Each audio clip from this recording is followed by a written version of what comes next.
अब क्रिकेट में इतनी गंदगी हो गई है कि लोगों का कम से कम आईपीएल से विश्वास उठने सा लगा है।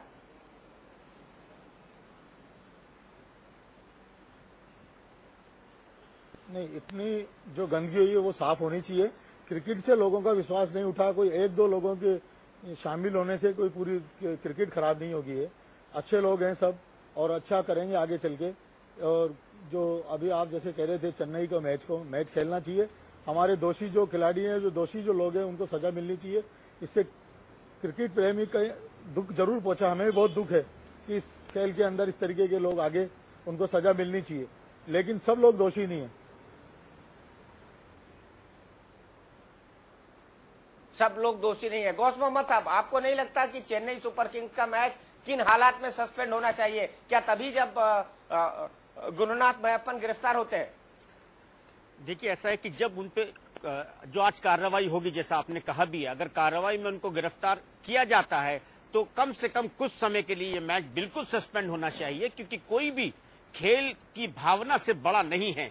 खिलाड़ियों ने अच्छा खेला है, धोनी ने अच्छे रन बनाए या रैना ने अच्छा बनाए या बाकियों ने अच्छा बनाए, वो एक अलग विषय हो जाता है। लेकिन जब आप एक अनुशासन हीनता करते हैं और आप कहीं ना कहीं इन्वॉल्व या आपका इन्वॉल्वमेंट मिलता है, उनकी गिरफ्तारी, चेन्नई के कितने बड़े शख्स की गिरफ्तारी जो उस टीम से इन्वॉल्व था, तो कहीं ना कहीं परिणाम में चाहे उसकी भूमिका इतना कतई न रही हो, पर खेल भावना के विरुद्ध ये बात जाती है। इसलिए ये मैच कुछ हद तक सस्पेंड करना चाहिए और ये एक मिसाल होगी। ये ऐसा नहीं है कि वो फाइनल में पहुंच गए और हम टीवी राइट्स हैं, हमें ये फाइनल मैच जरूर कराना चाहिए। जैसा कि अयाज ने भी कहा कि ये दो शख्स, बीसीसीआई के चीफ या आईपीएल के चीफ, किसी फ्रॉड में इन्वॉल्व नहीं है, लेकिन वो उनके माता पिता हैं और अगर बच्चों से कोई ऐसी चूक होती है, जाहिर है वो उनको भुगतनी पड़ती है। उनको कम से कम मॉरल रिस्पॉन्सिबिलिटी के हिसाब से उनको भी अपना अच्छा सख्त कार्रवाई दिखानी चाहिए थी, अपने आप को अलहदा करना चाहिए था, क्योंकि खेल से वो कतई तौर पे बड़े नहीं है। और बीसीसीआई में क्या है, उसके लिए लोग कितनी राजनीति कर सकते हैं, ये हल्के हल्के आपके सामने आएगी। हो सकता है आपको ये सारा सफेद पर्दा दिखाई दे, हो सकता है अगर बात नहीं बनी तो सब पीछे भी दिखाई दे। तो मेरे ख्याल से मैच सस्पेंड होना चाहिए अगर वो आज उनको थोड़ा सा भी हेल्ड अप किया जाता है लंबी इंक्वायरी के लिए, क्योंकि वो खेल से कतई बड़े नहीं हैं।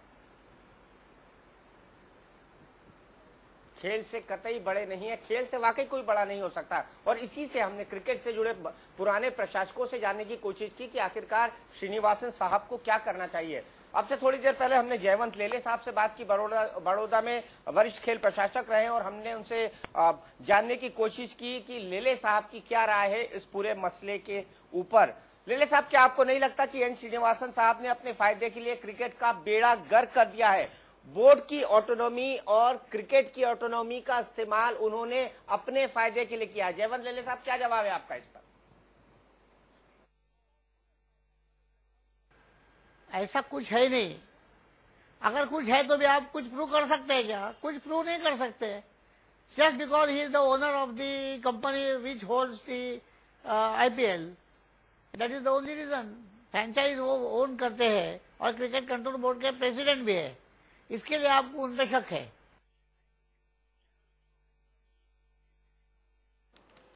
जी बिल्कुल, इसीलिए शक है और इसीलिए सवाल उन पर खड़े हो रहे हैं, क्योंकि बीसीसीआई के सबसे बड़े अधिकारी हैं। आईपीएल जब शुरू हुआ तब श्रीनिवासन साहब बोर्ड के सचिव थे।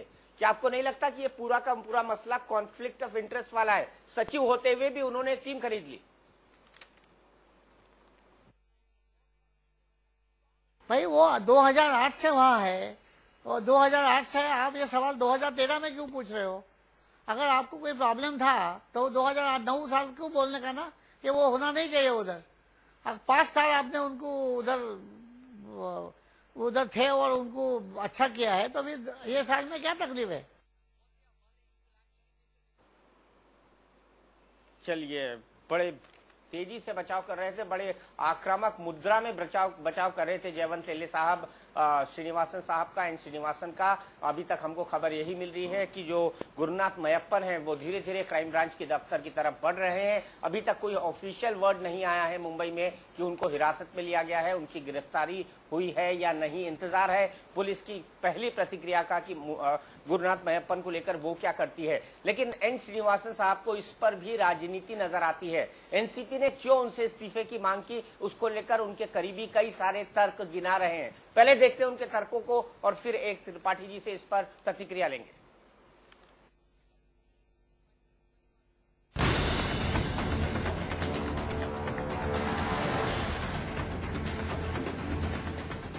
इस बयान के बाद बीसीसीआई के अंदर चलने वाली राजनीति एक बार फिर गर्मा गई है। आईपीएल में स्पॉट फिक्सिंग और सट्टेबाजी का खुलासा होने के बाद बीसीसीआई अध्यक्ष एन श्रीनिवासन को हटाने और आईपीएल बंद करने की मांग बहुत से लोग कर रहे हैं। लेकिन सिर्फ इसी बयान को अब तूल दिया जा रहा है, क्योंकि यह बयान बीसीसीआई के पूर्व अध्यक्ष शरद पवार की पार्टी के राष्ट्रीय प्रवक्ता का है। इस जांच होने की प्रक्रिया में भी श्रीनिवासन साहब को बीसीसीआई के अध्यक्ष बने रहने का कोई औचित्य नहीं है। उन्हें तत्काल अपने पद से त्यागपत्र दे देना। सूत्रों का कहना है कि एनसीपी के इस बयान को श्रीनिवासन खेमा गंभीर मान रहा है, क्योंकि श्रीनिवासन के दामाद का नाम मुंबई पुलिस की तफ्तीश में सामने आया है और मुंबई पुलिस की कमान शरद पवार की पार्टी के हाथों में है। लिहाजा श्रीनिवासन की लॉबी इसे राजनीतिक चश्मे से देखने लगी है। अब सबसे बड़ा सवाल है कि श्रीनिवासन और शरद पवार के बीच क्या रिश्तों में खटास आ चुकी है। अगर ऐसा है तो उसकी वजह क्या है, क्योंकि बीसीसीआई में एक जमाने में शरद पवार के साथ ही हुआ करते थे एन श्रीनिवासन। बीसीसीआई से जगमोहन डालमिया का दबदबा खत्म करने के लिए शरद पवार का साथ श्रीनिवासन, शशांक मनोहर और ललित मोदी ने ही दिया था।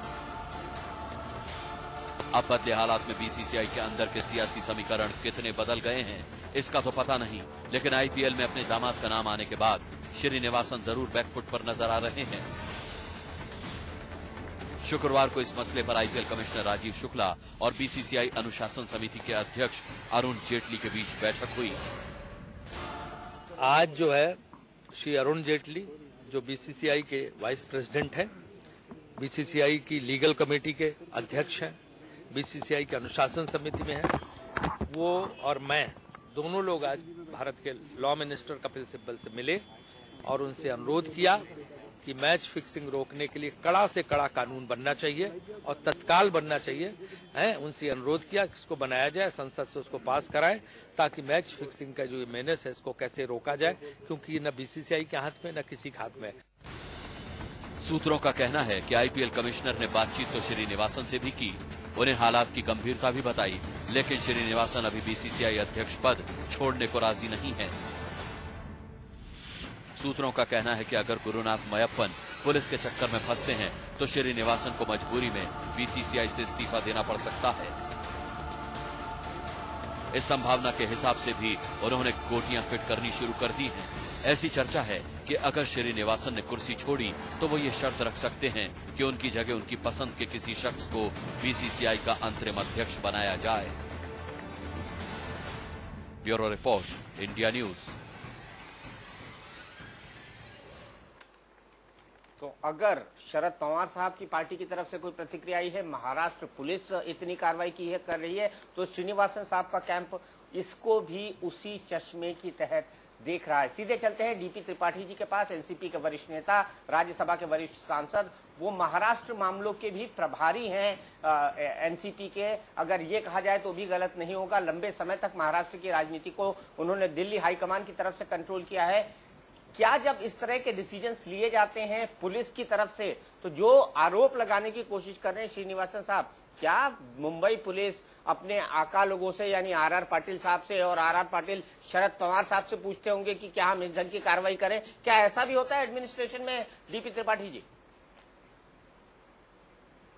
ऐसा कतई नहीं होता। आप सब लोग जानते हैं कि एडमिनिस्ट्रेशन का एक सिस्टम है, उस हिसाब से वो काम करता है।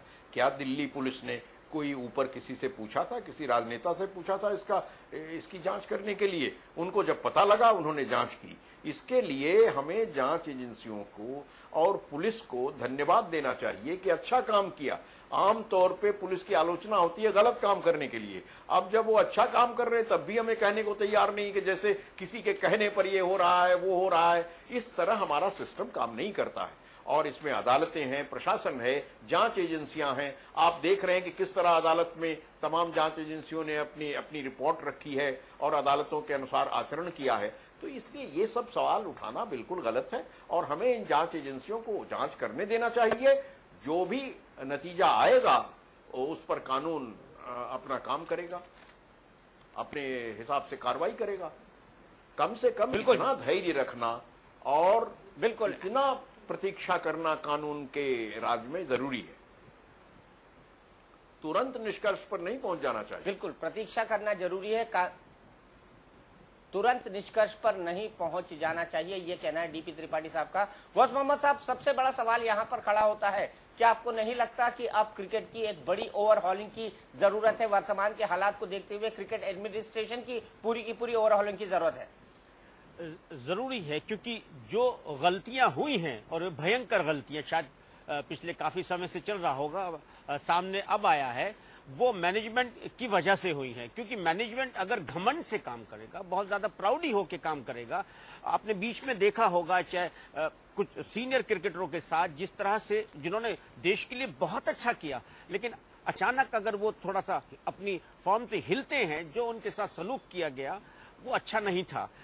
इससे बेहतर पहले की जो मैनेजमेंट थी, उन्होंने अगर सौरव गांगुली या राहुल द्रविड़ के बीच में कुछ अगर गलतफहमी थी, बहुत अच्छे तरीके से उसको हैंडल किया था। वो एक मैनेजमेंट, अच्छी मैनेजमेंट का वो था। तो यहाँ पर भी मैनेजमेंट को प्राउड जो था, जो दूसरों को अंडरएस्टिमेट करने की उनकी जो आदत थी, शायद वो यहाँ पे पूरे सिस्टम को मुश्किल में डाल गई। और मैनेजमेंट अगर अच्छा नहीं होगा तो खेल अच्छा नहीं रह सकता। आप कुछ भी कर लीजिए, क्योंकि अगर आप बिजनेस को टोटली खेल की भावना के साथ जोड़ते हैं तो स्पीड ब्रेकर इतने आते हैं कि हम कहां से कहां जा गिरेंगे, तो उसमें खेल का वजूद नहीं रहेगा।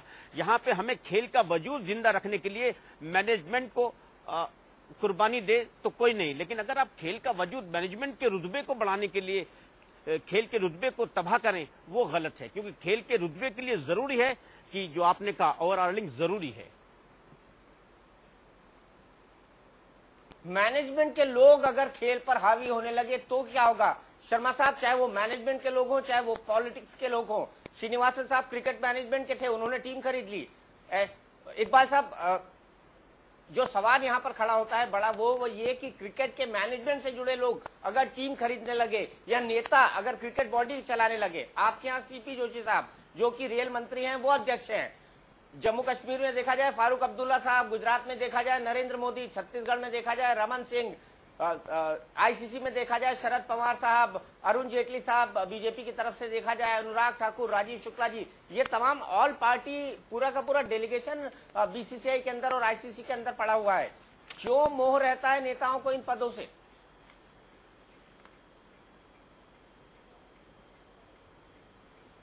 नहीं, आप नेता जब शरद पवार जी थे, हम वर्ल्ड कप जीते। हमारे सीपी जोशी जी जब अध्यक्ष बने, राजस्थान क्रिकेट एसोसिएशन पिछले 50 साल में कभी भी रणजी ट्रॉफी चैंपियन नहीं बनी। सीपी साहब के बनने के बाद राजस्थान 2 बार कंटिन्यू चैंपियन बनी। तो ये कहना कि राजनेता क्रिकेट में आने से कोई नुकसान, ऐसा कहीं नहीं है। हमें सपोर्ट मिला है और राजस्थान क्रिकेट अच्छी सीपी साहब ने आके संभाली। उसके बाद राजस्थान क्रिकेट में काफी सुधार हुआ। राजस्थान क्रिकेट के अंदर सवाल हुआ, लेकिन ये व्यापक बहस समाज के अंदर छिड़ी हुई है डीपी त्रिपाठी जी कि क्यों ना इन खेल बॉडीज को राजनेताओं से दूर किया जाए और जो प्रोफेशनल्स हैं, जो उस खेल के पुराने खिलाड़ी हैं, जो एक्सपर्ट्स हैं, जो क्रिकेट को प्रोफेशनली बहुत अच्छे तरह से जानते हैं, उनको चलाने के लिए दिया जाए। आप इस बहस से कितना सहमत हैं? नहीं, ये बहस मेरे ख्याल से बेमानी है। जो लोग खेल में रुचि रखते हैं और खेल के तमाम लोग उन्हें लोकतांत्रिक तरीके से चुनते हैं, उनको वो करने का अधिकार। अगर कोई गलत काम करे तो उस पर कार्रवाई होनी चाहिए। ये कहना चाहिए कि उसे नहीं रहना चाहिए, ये तो समझ में आता है। लेकिन ये कह देना कि राजनीति में रहने वाले लोग, स्वर्गीय माधवराव सिंधिया इतना अच्छा क्रिकेट स्वयं खेलते थे इतने अच्छे तमाम खेलों के प्रति समर्पित थे, तमाम खिलाड़ियों को हमेशा प्रोत्साहन देते थे। अब आप कहते हैं कि उन जैसे व्यक्ति को खेल संगठनों से नहीं जुड़ना चाहिए। इसी तरह तमाम लोग, अभी प्रियरंजन दास मुंशी जी रोगशैया पर हैं, किस तरह फुटबॉल के प्रति उनका डिवोशन था ये सबको पता है, किस तरह उन्होंने उस खेल को आगे बढ़ाने की कोशिश की। इसी तरह मैं तमाम राजनेताओं के नाम ले सकता हूं जिन्होंने अपनी प्रतिबद्धता से उन तमाम स्पोर्ट्स को आगे बढ़ाने की कोशिश की। इसलिए ये कहना कि क्रिकेट में लोगों को श्री अरुण जेटली से जैसे ईमानदार और प्रतिभाशाली लोग भारतीय राजनीति में और हों तो बड़ी स्वागत की बात होगी।